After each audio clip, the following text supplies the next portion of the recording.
Hey Jay, what's up, man? So good to see you. Glad you could join me on the podcast. Yeah, you too, brother. It's been a long time in the making, I think. 18 years, I think, in the making. I, Yeah. Yeah. I was thinking Yep. about it. I was driving back to the house this morning, thinking about the conversations I want to have with you, and I was like, man, when did we meet? We met. I mean, we knew each other a little bit beforehand, but really, we got to know each other better when we were in Iraq in 2005, Mm-hmm. which Yep. is is wild. I'm like, wait, let me do the math on that. I'm like, holy Yeah. shit, that was 18 years ago. Dude, it's That's crazy. We have a crazy.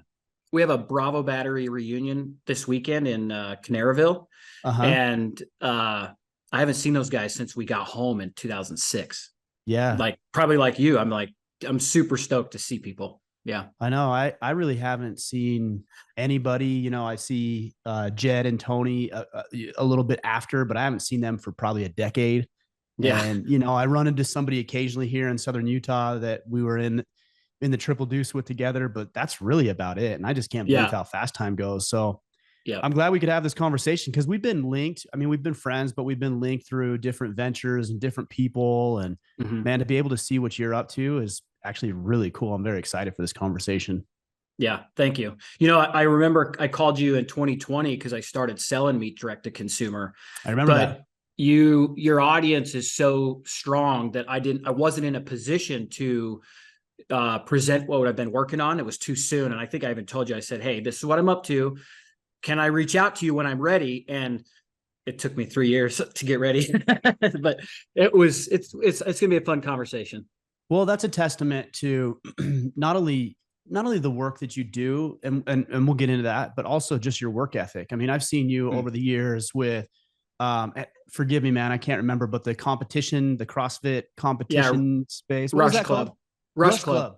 Yeah, Yeah. yep. Between that and ranching, like, I'm thinking to myself, this is a guy who's like committed and dedicated, tries different things, takes risks. I love to see it. Yeah, thanks. I appreciate that. Tell me a little bit about in 2020 what you were doing with regards to ranching specifically, because I know your family is into ranching, Hmm. but it sounds like you didn't really grow up immersed in the ranching culture, but that Right. you kind of danced around on the fringes a little bit. Yeah, I joke around and I say I'm the city slicker cousin of There you go. Yeah. fifth generation ranchers. So I got to participate in all the cool stuff, the cattle drives, the brandings, and things like that. But I didn't grow up in it doing the chores every day. I wasn't taught how to ranch. Which, when I was a kid, my cousins would tease me and call me the city slicker, and I hated that. But then as I, became an adult, and then in 2020, our food supply chain is just crumbling. But I also had lived in Phoenix for 12 years. So I understood urban culture and urban sort of thought process language. So here's this opportunity to bridge the gap between urban and rural, because I also understood the rural side and the producers and farmers and ranchers and everything they work towards. And, our voting systems are so different. People that in the city vote differently than people in the country.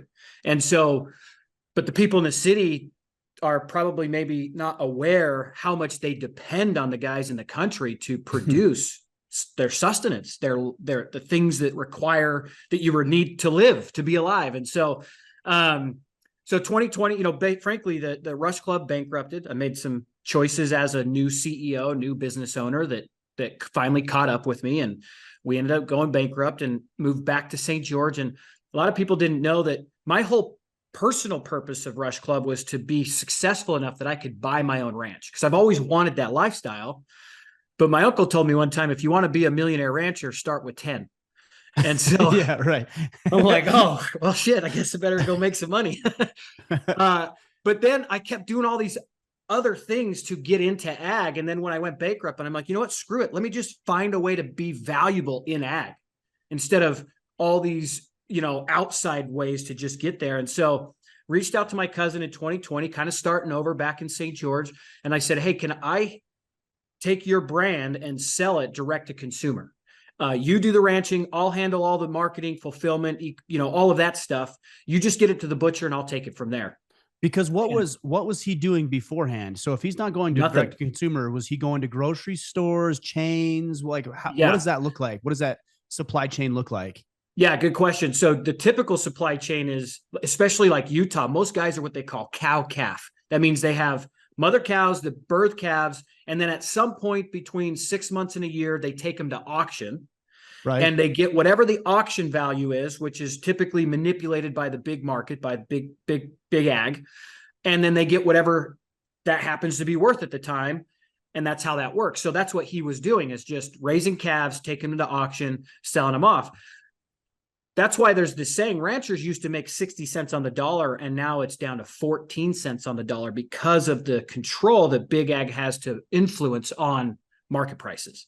What did you say it went from 60 cents to what? 14 cents 14 on the dollar. Cents. Holy, that's our not current even profitable. Oh no, that's why most producers live on welfare, but it's labeled as crop insurance or drought insurance or subsidies. Yeah, that's right. Yep. And so a lot of producers are like, we don't want to do this anymore, especially because the younger kids, their kids are getting older and they want to take over, but how are they going to keep this going when there's no money?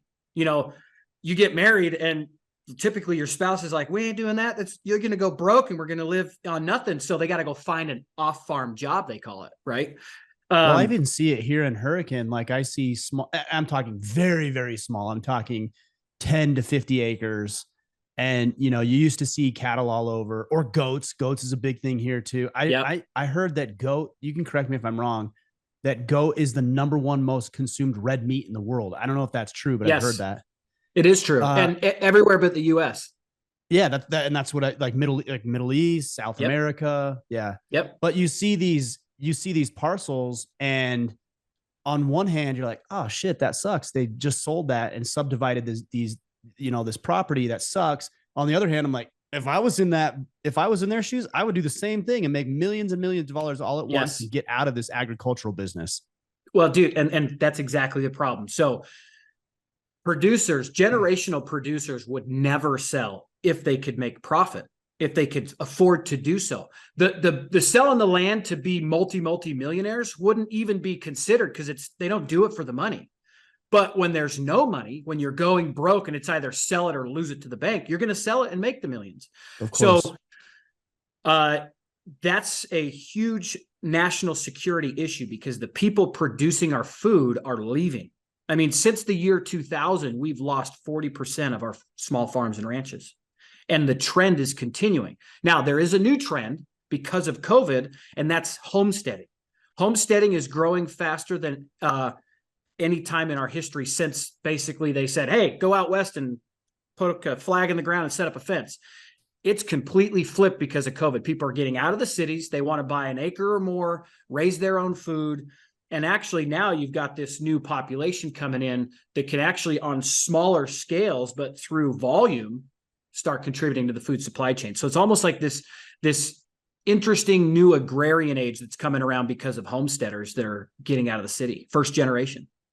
I think we see that not only with homesteading, but I also think we see it with homeschooling, and I think if there's one benefit, and I think there are several, but if there's one benefit that came from COVID, it's that people are pulling their kids out of public schooling and taking this upon themselves. I am interested in something you said, and help me connect the dots. You said that losing these farms and losing these ranches is a national security issue. I can see how it's an issue with regards to our food supply chains. And when you say that, I'm thinking to myself, well, if we're not producing the food, we need to bring it in from somewhere. Is that the national security issue, or help me connect the dots there? Yeah. So when COVID happened, I started this brand with my cousin and we started growing. We had monthly subscribers. We started picking up and, taking beef to the slaughter. COVID hit and I called the slaughterhouse to schedule a beef to be slaughtered. And they said, yeah, we can get you in 12 to 18 months. So now, because what happened is all the big packers closed. People were sick. They didn't let them come to work. And so they shut down the massive packing plants. That means the downstream effect was you have cows in feedlots that every day you're feeding them is costing you money. So they've got to get processed. They can't just hang out. That's why, I don't know if you remember hearing like reports of mass slaughters of pigs and then just burying them because they couldn't process them. Well, the downstream effect was small guys like me called my local processor and they got slammed with all of this inventory because the big guys that did 6,000 head a day, 1,000 head a day were closed.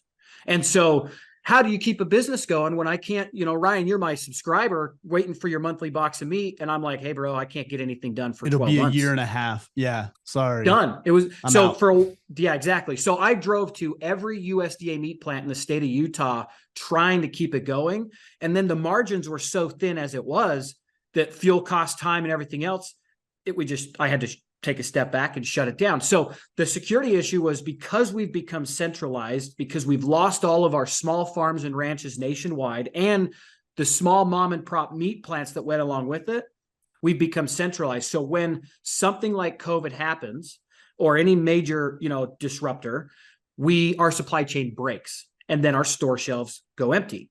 So that's a security issue. Now, in terms of inventory, we are at 1960s level cattle inventory now with 2023 population because of drought, because of, drought was the main cause. People had to sell off their herd the last couple of years because there was no water, or they had no grass. So all these things just kept chipping away at our own supply chain in the nation. So now we import, we've been doing this anyway, but we import pretty much as much beef as we export. So the problem is Brazil, South Africa, they're trying to bring Paraguayan beef in now. Big corporations can buy cheap beef with very little regulation in foreign countries, bring it in, mark it up to American prices.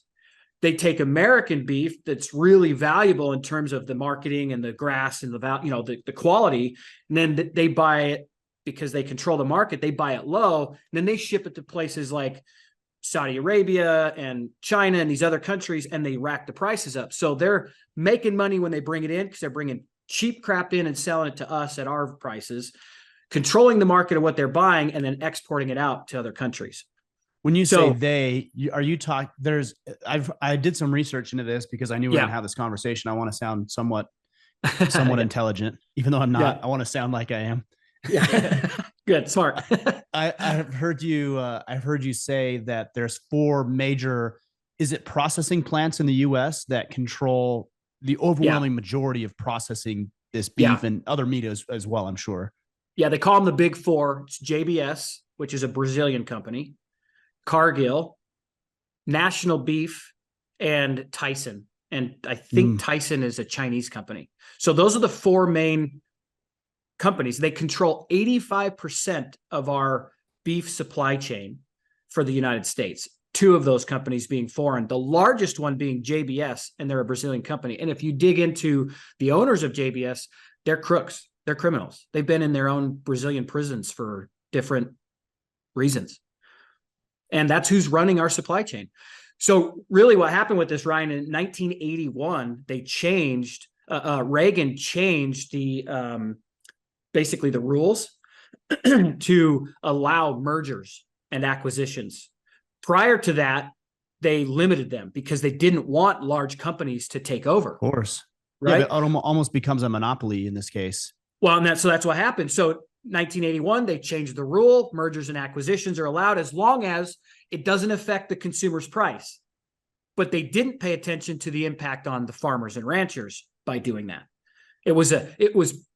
Maybe it was considered, maybe it wasn't, and nowadays I think it was really just profit driven. So it really didn't matter, but they changed the rule that allowed mergers and acquisitions since 1981 to now we're in this position where 4 packers control 85% of our beef supply chain. So how do you get small players in the game? Because I assume, tell me if I'm wrong, that's what we need to do. We need to get thousands, I would imagine, thousands of small players in the game, supplying their cities, supplying their counties, supplying their states, not on this national level or even global level, but just thousands supplying at the city, county, and state level. Exactly. So I call the packer, 12 to 18 months, we're full. I'm like, shit, now what? So shut it down, went and got my life insurance license and was pulling inventory from the Walmart distribution center out here by Hurricane, like listening to podcasts all day long. Like I'm 40 years old and I'm pulling inventory at Walmart. Like what the hell, and like, it's just one kick in the teeth after another. But fortunately it was hours of podcasts listening to guys like you and, Andy Frisilla and dudes like, okay, putting structures together. I knew I wasn't going to be stuck there, but it's like, what's the next move? And I realized the only way to build a stable direct-to-consumer supply chain was if you vertically integrated. Like if my job was to take that business I started with my cousin and that was it, and just really maximize it and not be vulnerable, I should own my own meat plant. And then I own my inventory, I own my processing, I own everything except for the UPS truck to get it to you. So I kind of step back and put that together. But at the same time, the news is talking about all of these empty meat shelves, all these store shelves that are empty, right? No toilet paper, no meat. And I'm driving down the road and I see a cow in the field. And I'm like, well, this is bullshit because there is food everywhere. We just broke the connection between producer and consumer. And there's all these producers trying to get into it like we were. So we need to build a meeting place where we can just connect them. And so that's where I had this aha moment, which is, to your question, getting more players in the game. So the last 3 years I've been working on understanding the supply chain to the point where I ended up in Cody, Wyoming for the last year running a USDA meat plant because that was the one aspect of it that I didn't know. So I found an investor. We bought a meat plant in Cody. I moved up there. We started our own white label. Now I basically have had the education from everything from cow calf all the way to consumer plate, including the processing. During that time, what I was doing was learning that so that I could apply that to this idea that I had to build essentially a parallel economy like Airbnb did to short-term rentals or Uber did to taxi service. So the software that I'm now building is called From the Farm. And what it looks like is once you open the software, it'll be done in 6 months. Instantly, your GPS location is going to populate a map with everybody around you raising food. It can be, I'm going to start with meat because that's what I know. And then I'll bring on other experts to help me lead the other divisions, but vegetables, any produce, fruits, eggs, dairy, meat. If we can create an economy where any grower can join and offer their product, that's how we get more people in. We have to simplify it so it's really easy to do the transaction. And somebody needs to be responsible for the marketing, right? Uber only worked because Uber went out there and blasted that you could get a local driver to take you around. That was their job. Right. They're a marketing company, right? They're a rideshare, but their main project they happen to be marketing. Yep. Sure. And so that's what we are. So we've spent the last 3 years developing, asking questions, interviewing everybody I possibly could. How would this work? What would this look like for you as a producer to make it work? And then consumer, what do you want to make sure that we're delivering and providing these guys in a way that makes it simple? So that's how you do it. You bring, Yeah, I was going to say, I imagine one of the biggest challenges is the traditional model is that I go to the grocery store and I buy, 5 pounds or 10 pounds or whatever it is of meat for the week. Yep. And all I have to do is throw that in my freezer or fridge and pull it out and defrost it when I'm ready. Exactly. That doesn't seem very likely if a farm or if a rancher is selling 10 pounds of meat at a time. Like for me, just because of the situation and personal circumstances, I've got 400 pounds of meat in my garage. Right. So I can run in there and grab moose, I can grab beef, I can grab venison, I can grab pig, I can grab whatever I need. Yep. But that's not everybody. Most people, I think, are like, yeah, I just need a few steaks for the week. That's right. That's right. So, but how does a producer become profitable selling meat at 5 pounds at a time? Well, in volume. Like if they've got 100 customers buying 5 pounds at a time and they got 60 cents on the dollar versus the 14 they're getting now they're profitable. Because when you say the 60 cents, because they're not going through the traditional processors, they're not going through the auctions, they're doing it directly to the consumer. So they're capturing that additional roughly 45 cents. Right. Yep. Now they have to pay the processing. That's just an inherent cost, right? But that's it. Once they've got their cow fat and ready, they get it processed, they upload inventory. My producers, so one of the problems to solve is how do you get producers to adopt this? Because they're busy, right? How do you simplify this process for them? Well, literally they set up a profile that's, once it's up, it's like having a Facebook profile, but you can enter your inventory. So Ryan, you own a cow, you go take it in to get processed, you get it back, you inventory, put it on the site. Now that software is going to automatically, manage your customers, deduct the inventory, let you know when a sale is done, let you know when your inventory is low so that you can manage it that way. Then we're going to tie in APIs with services like DoorDash or Uber Eats. So Ryan, you want 3 steaks tonight. Okay, you can order it, and DoorDash or Uber Eats is connected to that farmer's profile, and they can come and get it and take it over. I already have a producer I'm working with that does that in Denver. His ranch is in Ten Sleep, Wyoming. They take all their product to a fulfillment center in Denver. They pick their boxes for their customers, pack their boxes, and then they notify Uber Eats. They show up, grab their boxes, and they disperse across the city. So the Uber Eats, are they, or the deliverer, whoever it is, are they getting that from the processor? So let's just hypothetically say you've got Mickler Ranch, right? Yep. And I've got, 1,000 head of cattle. And I don't know if that's probably small, but that's huge. Oh, it is 1,000? Yes. Really? Yes. It's crazy. Yes, that's considered a large ranch in the U.S. Oh, I would have thought that was small. Okay, regardless, It doesn't matter. It's just arbitrary at this point. But I've got 1,000 head of cattle. I ship that to AJ Meat Processing, and then the consumer wants 3 steaks. They go to AJ Meat Processing and not me, or they go back. So it's your business. So you take it in, get it processed, and bring it back home. Now I got to store it though, right? So that's a problem. That's right. Yep. So we are actually, the infrastructure that will evolve with this, I'm actually consulting for a new USDA meat plant being built in Richfield, Utah. It will do 200 head a day. So we're actually moving back from Cody to Richfield to oversee this build. So it'll do 200 head a day. Well, small meat packing, this was what I learned in Cody. Small meat packers are also in danger of closing to where we only have big packers left, because when you take your beef to this plant to get processed, I'm going to charge you about $1,000 a head. And if my plant can only do like the one on Cody's 35 head a week, well, there's my fixed revenue. I'm not making 35. That's it. Yes. And that's most small plants. So now I know I'm only going to make 35,000 a week, but my overhead is like 90,000 a month, so that doesn't work.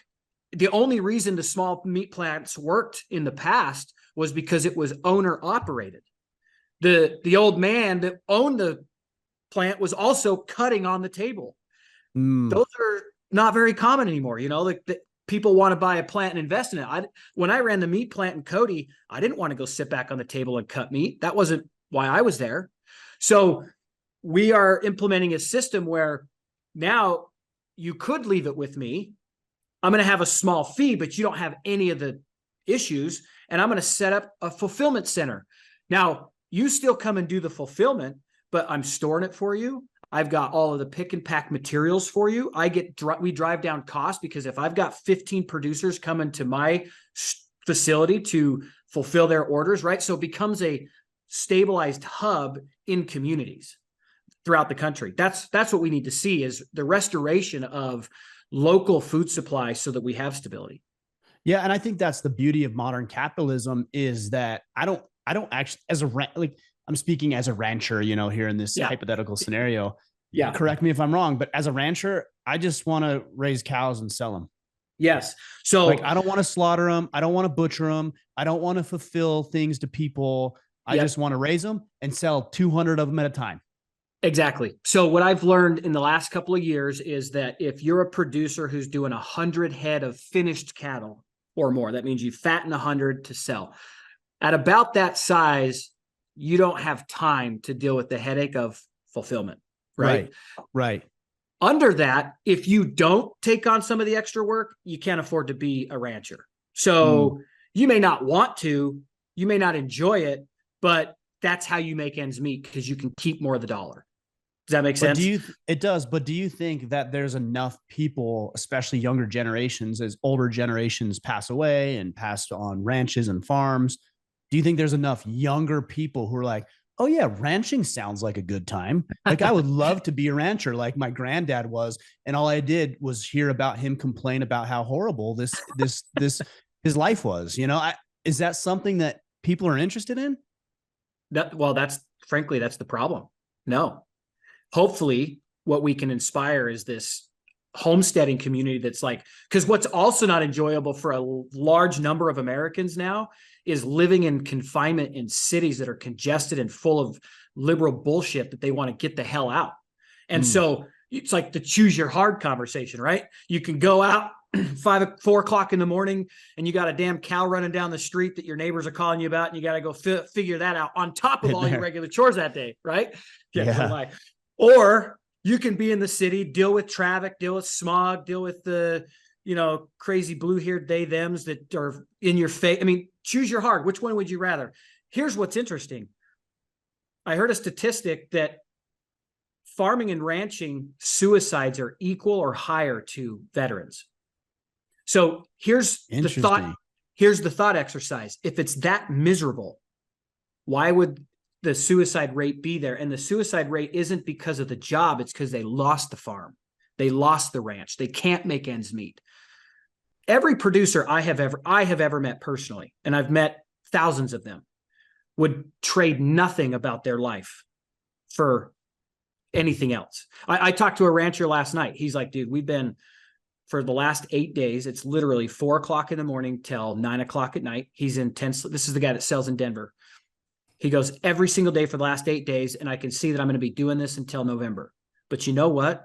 I wouldn't want to do it any other way. There's something about being in nature all day that I wouldn't trade it for nothing. So the issue when we talk about like what we saw as kids wasn't the job.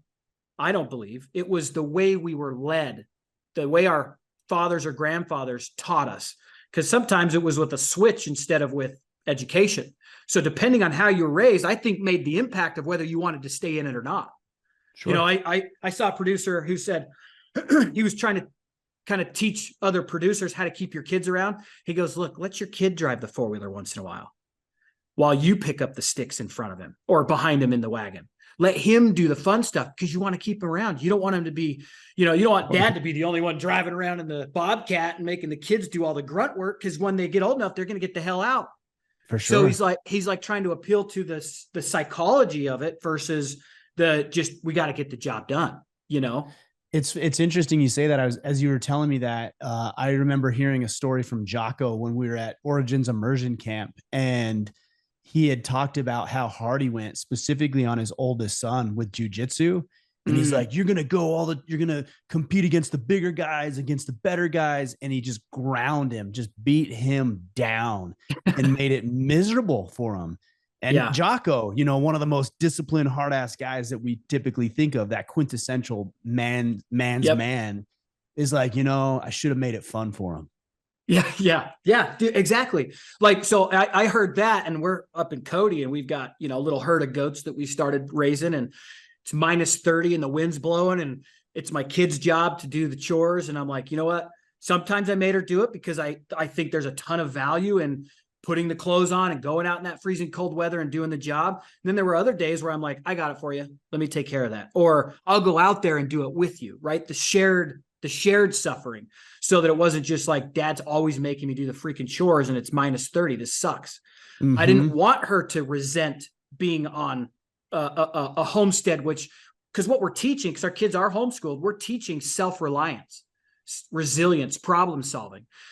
If I just make them hate it, like we were talking about, then as soon as they get a second to leave, they won't want anything to do with it. And that's not what I want for my children. I want them to see the value, understand that like there's a lot of pride in the suffering. And we see that too. Like they'll go out and do something really hard and we'll come back in and be like, geez, that was cold, and kind of like high five, like we just almost got taken out by this blizzard, but our animals are fed and we did that together. So there's just a lot of opportunities to bond. But I don't think, back to kind of what we're talking about, I don't think that the desire to not be there has anything to do with the work. It has to do with how you were introduced to the work, how you were raised. Mm-hmm. Did your parents make it miserable or not? And then even still, I've heard many stories where their parents they didn't know any better. They're not bad people. They only know what they know based off of how they were raised, right? They leave, and then at some point in their life, they can't wait to get back. The youth part of their life is over. They're now in their 30s, mid 30s. And like, I really like that slower pace. I mean, sounds funny to say, it's slower pace, but yet you're always working. It's a different kind of life. Sure. Yes. Yeah. And so then they try to find a way to get back on the farm, back on the homestead. And so then to kind of go back to what we're talking about, like who's going to do the work? Families that are doing ranching that have kids that want to get back into it, they're like, okay, you handle fulfillment, you handle pick and pack, you handle marketing, and you fix Shopify. That's how you can earn your way back on the farm and ranch so that we can make enough as a family so that we can all benefit with this as a family. I mean, the meat industry is a $64 billion industry. The small farms and ranches that are trying to make this work direct to consumer, they're sharing a 15% of that $64 billion pie. So if we can build a new marketplace where they can get the lion's share, in my opinion, first of all, I'm not naive to the fact that we are in a situation where we can't just snap our fingers and be like, oh, Big Four's gone, it's all the locals. We would starve. Our supply chain is designed for the Big Four, right? This is not an overnight fix. This is a generational movement towards a better way of raising our food and acquiring our food. So it's healthier, creates stability, and so forth. So if we build this platform where now they don't have to do the marketing, they literally get a notification that somebody has purchased, and then they have somebody handle fulfillment. That's how we can simplify the process for them and make it more desirable to go direct. Now, you're going to have people who, like I said, the 300 plus. I have a company called Stay Classy Meats. We're based in Wyoming. We're going to be moving it down here to Richfield. Stay Classy's meat whole purpose is to, like, Ryan, you have 100 head a year or more you're selling. You're like, dude, AJ, like, I just want a ranch. That was my buddy I talked to on the phone last night. Because he owns a direct consumer label. He's working sun up to sundown. Now he's getting customer service calls and does not want to deal with that. He didn't have time. So he's like, dude, can you take my fulfillment over for me? So Stay Classy Meats was designed purely to basically be the logistics arm for farmers and ranchers that are too big and they have a more important role, which is raising the food. And so now we have a company that will handle that fulfillment side. But that would need to be regional, right? I mean, that at this point, maybe that turns into national, but at this point, like logistically, it can only be a regional operation. And it should only be regional. We should be selling food raised as close to home as possible. So Stay Classy Meats, right now I'm shipping it nationwide if people need it because we're still building the infrastructure. And that's not to say you can't, like, do a simple Google search and say local grass-fed beef, or family raised beef. And you're going to find somebody right next to you. And you're going to find somebody like Stay Classy that's doing the same thing we are. They're just a co-op of producers going through this label. Right. Ultimately, sustainability, when I say sustainability, I mean the ability to make sure that if something breaks in our supply chain, you can still get it. It should be regional. It shouldn't be. I shouldn't be sending a box of meat to Florida from Montana. Because there's producers in Florida that should be getting, contributing from that local economy so that they can be viable. And on August 1st, UPS is expected to go on strike, as an example. So really? if my primary business is through UPS and I'm sending to Florida and I didn't build my local customers, like in an emergency, listen, you guys, I'm in Montana, you guys are in Denver. I'm driving over to Denver this weekend. We'll make sure you got, like, in a worst case scenario, right? Right. Which you could make in a day. Sure. Of course. Yeah. So regionalize it. Now you're supporting small farms and ranches throughout our entire country regionally, and they're supporting consumers in that region. So if the Big Four are full, it doesn't matter. If they shut down or close or whatever over time, if you know your farmer and rancher, you'll always have access to food. Create that relationship. Plus, I imagine, those are all great benefits, but plus I imagine that it's not as easily manipulated, the markets, that is. Because if one of these, let's say Tyson, for example, where they control those Big Four, 85% of the beef supply, decides like, nah, we're not going to buy it this month or this quarter. Yep. Like, what does that do to prices? And they could deliberately and intentionally, because they own so much of the market, jack with the prices, which I'm sure they do. That's exactly what they do. That's 100%. 30% of the supply chain and 70% was in the hands of small farms.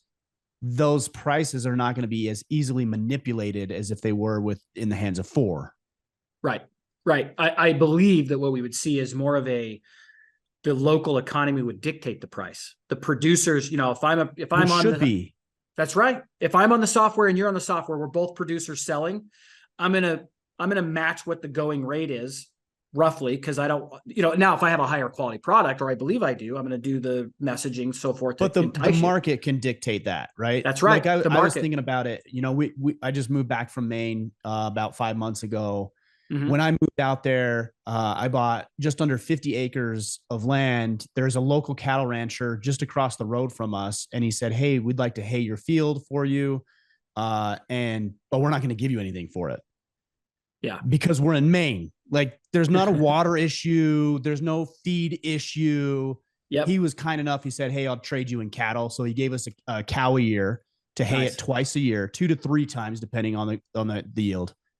And so we would trade in beef. But here in small town desert Utah, I imagine it's way more expensive for one Mm-hmm. cow than it would be in Maine. Absolutely. That's exactly right. And so now your local economies are going to dictate price. It's going to kind of manage itself, right? That's the hope, the idea. Mm-hmm. And that's a beautiful thing. I mean, this goes back to the founding of this nation too, as far as not only what we're talking about here, but specifically with the founding of this nation, is that the state should be in control of their own laws and their own regulations and their own rules, because what's good for Maine is different than what's from Southern Utah, and what's Yes. good for Southern Utah is different than Florida. And look, here's the beauty of it now. You don't like it? Move. It's so Yeah. much easier to move than it was maybe even 20 years ago, 10 years ago, Mm-hmm. 5 years ago, pre-COVID. It's so Yeah. much easier because we realize, oh, okay, there's this global marketplace, and much of it is digital. And I don't have to actually get my ass out of my house and go drive for an hour to some place to do work. I could just do it home. Yep. And I love the fact that we're so much more mobile. And that's why we see mass exodus in states like California to Tennessee and Florida. They're moving out Mm-hmm. of New York. On one hand, it's like, just stay where you are, for multiple reasons. On the other hand, I get it. I really get it. Yep. Yep, exactly. And then we get into, like, our biggest challenges aren't even figuring out the logistics for the producers and the consumers, because actually there's a massive amount of interest. Like we talked about, COVID kind of highlighted that we've sort of forsaken some of the things that are essential to be stable as a society, right? Which is our food supply chain. But what we really are going to be dealing with is regulatory issues, policy, because of lobbyists, right? I believe that there is this very strong effort towards food IP, intellectual property, which is where the fake meat comes in, which is where GMO modified corn comes in. As an example, there was a farmer that was growing corn. His neighbor was growing Monsanto corn. The seeds from the Monsanto farm blew over into his field and grew. They sued him and won because he was growing their intellectual seed. Oh, their GMO seed or whatever it was. Yes. Yes. Interesting. And they won and they because the won. stuff blew over to his crop. Yep. Right. So this is a real issue. And the vilification, I mean, here's the deal. There are 327 million Americans in the United States. The estimation is that like 4% is vegan. So let's be generous and say it's 6%. That means there's 297 million Americans that eat meat. And yet when you hear the news, it's as if it's the opposite. It's like you think most people are going vegan and that meat's going to destroy the world and all of this crap. But really what's behind it is this drive for fake food. Well, what comes with fake food? Intellectual property rights. I own your food now. If I make meat illegal to sell because of climate change, and the alternative is my my designed product, I'm going to have a windfall. This is actively happening. So our food supply chain, we are at war with our food sovereignty, and we just don't even know it yet. Yeah, I mean that is so crazy. I'm just thinking about how these four own all of this. The other part you talked about is this lobbying. As your idea grows, and I think it will. I mean, we saw you're talking about Uber. We saw the same thing. We saw that the tax taxi unions maybe, or organizations Yes. fighting so hard against. We Yes. saw cities shutting down Uber. Like, what the hell are you doing? Like, it's not even your right to shut down a private business. And yet that's exactly what we saw. I mean, Yeah. you're going to have an uphill battle when it comes to these four who are like, this is a 60, you said it, $64 billion industry. We're not letting that go without a fight. I know. And, it's funny. One of the most common comments I get on my social is basically, I'm going to get killed. I thought about that when you were talking about these Chinese companies and these Brazilian mafia type organizations. I'm like, yep. This guy's Yep. cruising. I'm having him on my podcast. I don't know how to feel about that. Yeah, dude. And those are, I'm aware of this. I'm aware of the risk, and I don't care because, for me, this came from an experience. So in 2020, like, I was not doing well mentally. I was like, world's falling apart. I'm going to be fighting people to keep my kids safe. Like, this is where it's going. Right. Not because I was worried about COVID. I sniffed COVID out personally within the first month. I'm like, this is bullshit, like, right away. So it wasn't COVID. It was the state of the psychology of people. Then you got the riots going on. I'm like, oh shit, here we go. I was glad to live in St. George, but Vegas was only an hour 45 away. So I'm like, how do we shut the gorge down if we need to? But like, that was the state of mind I was in.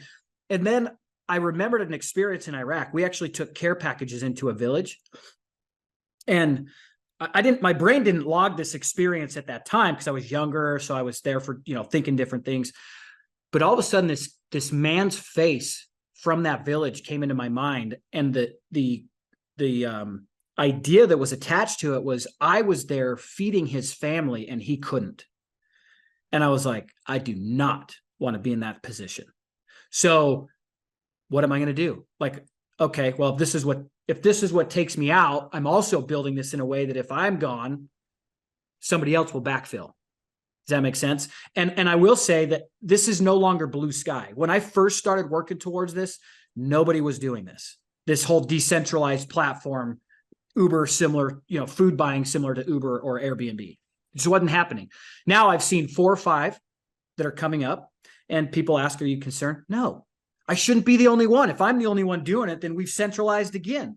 Not to mention, if they come after me, I've got 4 or 5 other companies that are also trying to challenge this current status quo that we can, we're stronger in numbers. Right. You can pull together if needs be. Yeah. Yeah. I've had guys reach out like, dude, I'm doing this. We should join forces. And I said, no, I'm full support of what you're doing. And we should have a conference and get together and talk about certain things, maybe. Best practices. Sure. Yes. Yeah. But we shouldn't merge. We shouldn't be an individual target. You do what you think is going to be best for your idea. I'll do what I think is going to be best for my idea. The ones that work the best are going to rise to the top. But I've made it very clear, like, I've had VCs. So we've already started doing the programming. Worked 3 years of research and development. Now we broke ground on the software last week. You're here in Southern Utah now. I don't know if you're familiar with Tech Ridge. No. Okay. So the old airport downtown St. George. Oh, yeah. Okay. They're turning that entire thing into a master planned tech hub like Silicon Valley. Up on the hill? Yes. Yep. Okay. Got it. And the guy that is building that is my partner. So when I had this idea in 2020, I'm like, who's the biggest fish in town? Well, it's a small town, but I'm like, who's the biggest fish in town that knows tech?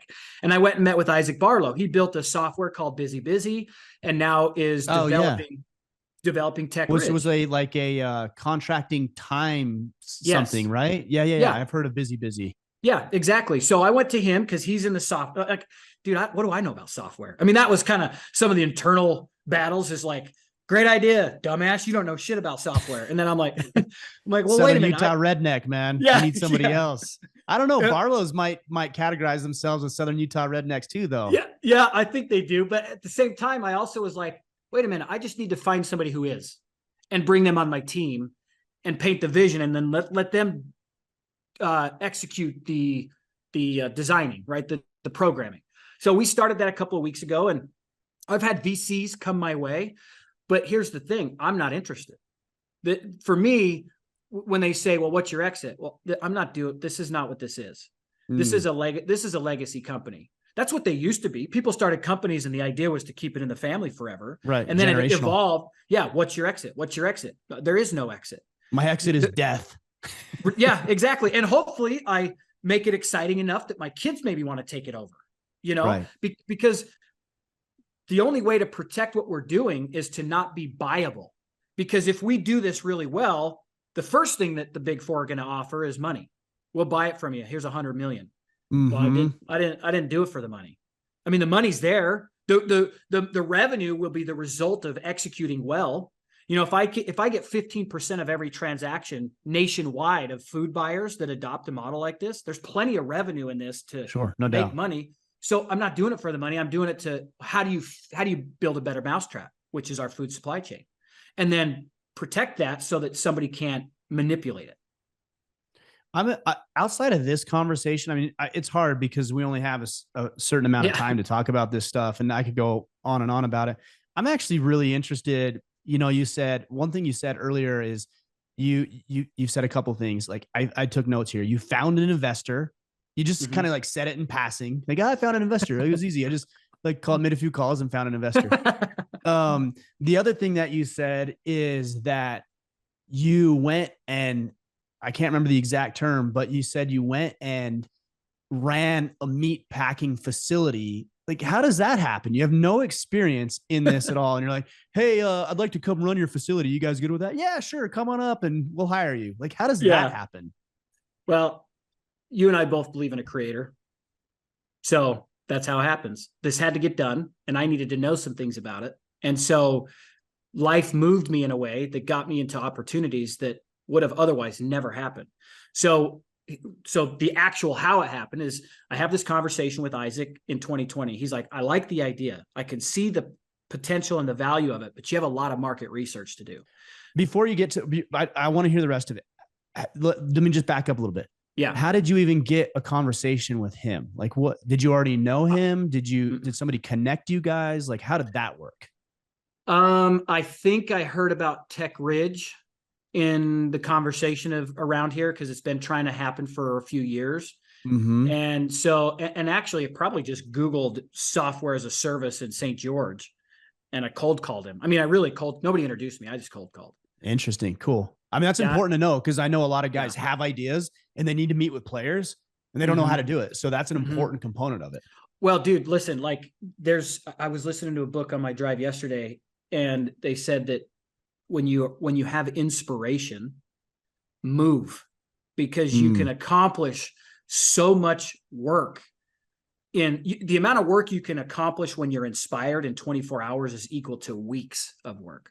So I'd have these moments of inspiration, and I would just start calling. Like, what's the worst that's going to happen? They're not ready for me.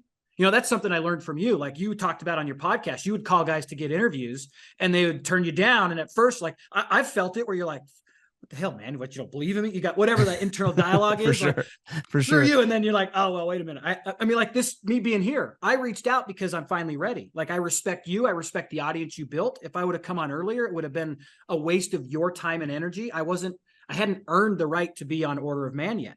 And I was going to wait until that happened. So what's the worst going to happen? They say no. Okay, well, I'll come back later. I'm not going to make you wrong for it. Like, if you would have said no to this, I'd be, all right, guess I got some more work to do.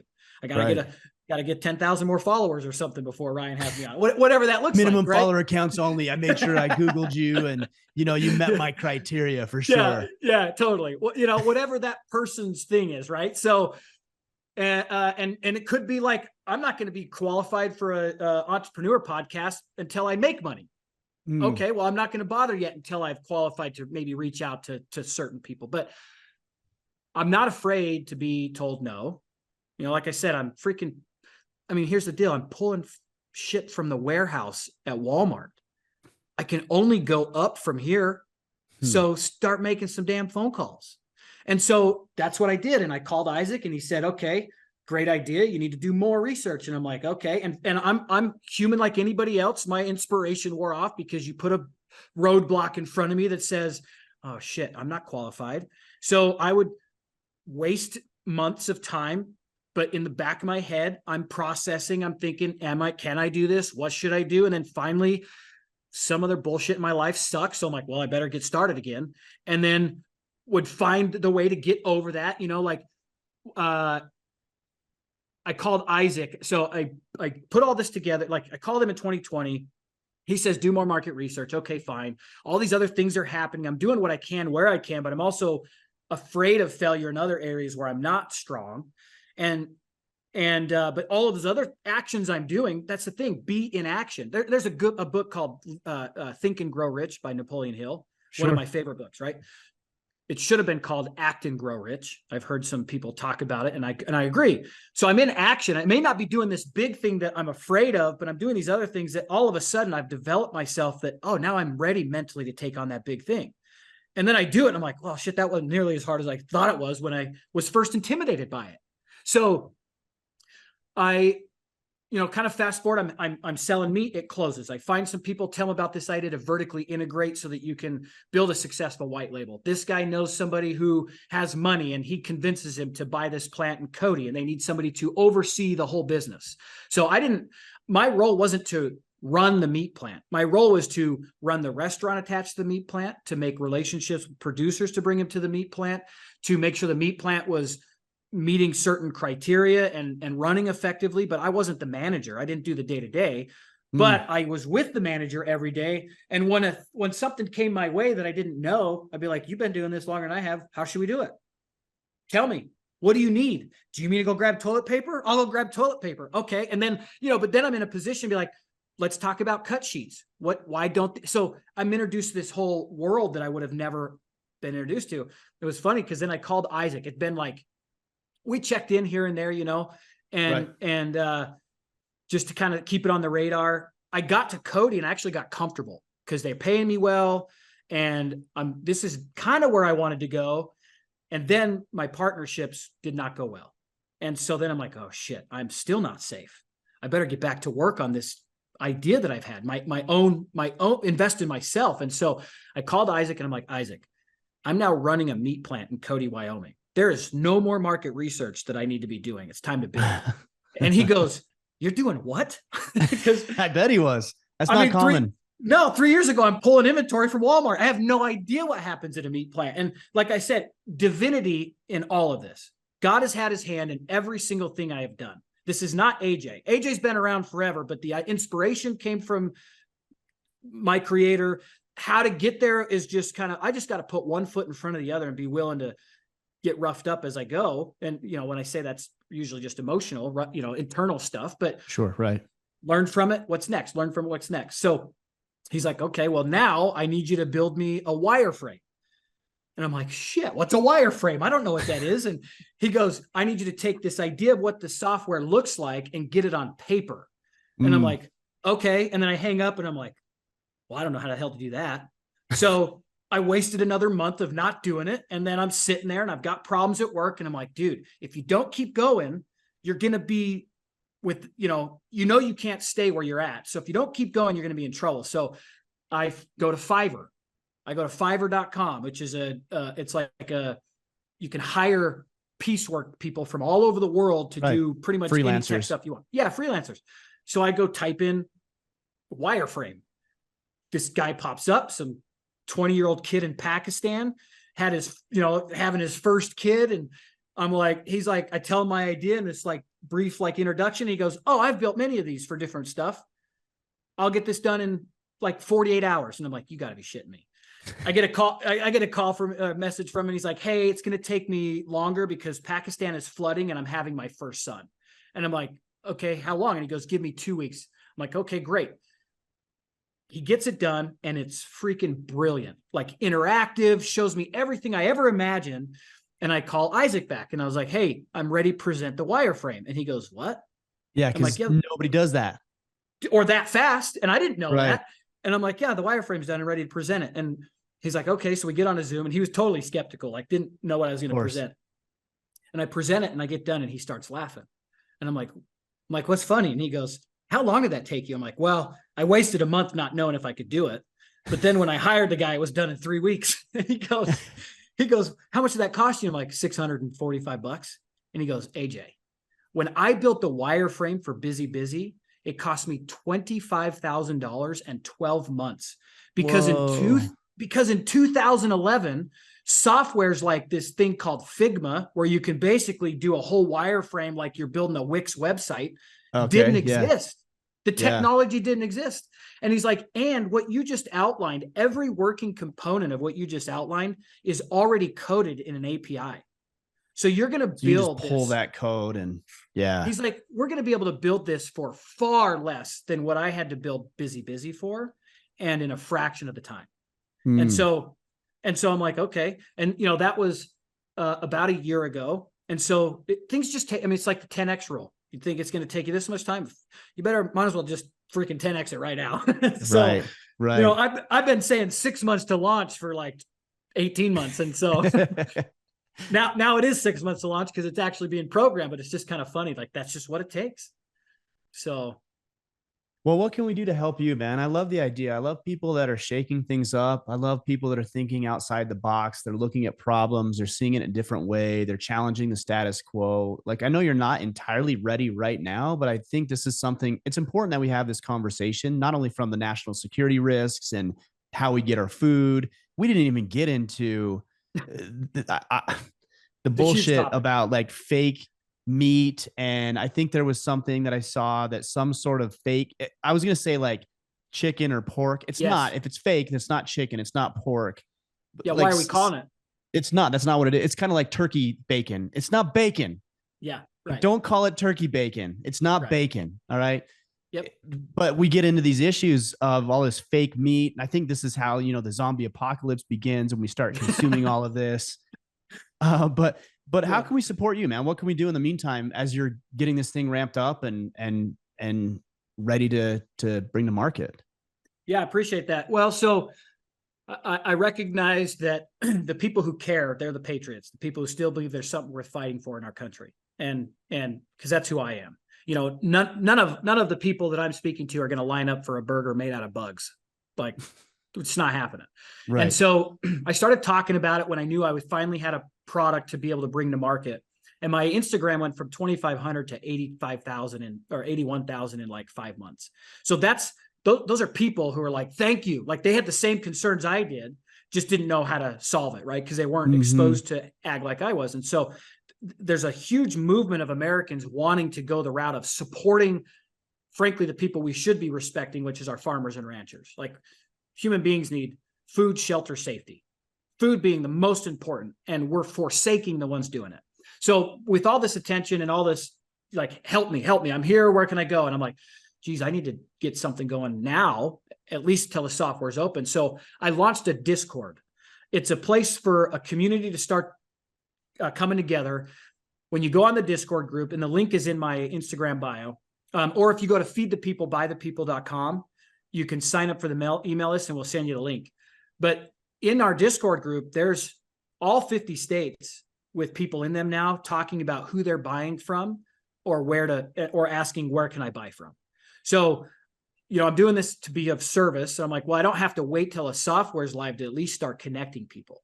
So if people want to get to know who their farmers and ranchers are now, go to Discord. I will say it's not amazing because that's what the software is for. And I'm still working on onboarding producers. But if you want to go on there and join now, those are like our early adopters. Those are people that are like, yep, we want a parallel food economy. We're here for it. Let's get going. So that's really the main thing, is to just, if you get involved, stay connected. As the software comes up, obviously the more people that adopt it, then the more money that I can raise. I'm not going to take money from VCs. We're actually going to do a WeFunder. I want to raise the money to do this through our community, so that's cool. Nobody's pressuring me to take 100 million from JBS. Like, it's community driven. We're a Delaware C Corp, because I do have a fundraiser, but I don't like those. I'd rather give people something for helping. And so I did set one up because I had enough pressure to do that from the people following. They're like, good, we want to help you. I'm like, okay, fine. Right. But I'm like, you can't help me now. Send me $20 or whatever. That'll help. But I'm setting up my WeFunder. So instead of you just giving me money, you can actually give me money and in return. Get some equity for it. Get some, some preferred stock or whatever. So yeah, feedthepeoplebythepeople.com is the best way. If people are looking to get meat right now, I do have our brand Stay Classy Meats. If you buy at stayclassymeats.com, you are buying from ranchers basically directly. They just don't have the time to do the fulfillment side of it. So that's what we're there for. So if you buy from there, if you're looking, I mean, we've got bison, we got beef, elk, some not everything is locally raised. We got some fresh caught salmon and seafood on there. But if You got to get some moose on there. Yeah, we do need some moose. Sounds like you got some for me. I can sell you some. Yeah. So if you're buying from Butcher Box or somebody like that that's not buying American beef, I'd love for you to support Stay Classy. Oh, that's not American. No, it's imported. Interesting. What's your Instagram? Instagram is _J_Richards. Cool. We'll sync that up as well. Cool. Brother, I appreciate you, man. Let me know how I can support and help. I love what you're doing, not only from Rush Club and everything that I've seen you do and the friendship that we've developed over nearly 2 decades now. Man, this is awesome. I want to be a part of it. I want to help you the way I can, whether that's just getting the word out or being involved somehow. So let's just, you and I, stay in contact. I appreciate your knowledge and information about it. I mean, there's a lot that maybe we need to run another episode, but there's a lot that we can talk about, from fake meat to, I know your family are the Bundys, and a lot of people know about the Bundy situation. And I think it was a BLM that they were fighting with, and the militia. Like, that was a crazy, crazy situation. So we could talk about a lot more, man. I appreciate you. Thanks for joining me today. Thank you, brother. Thanks, Ryan.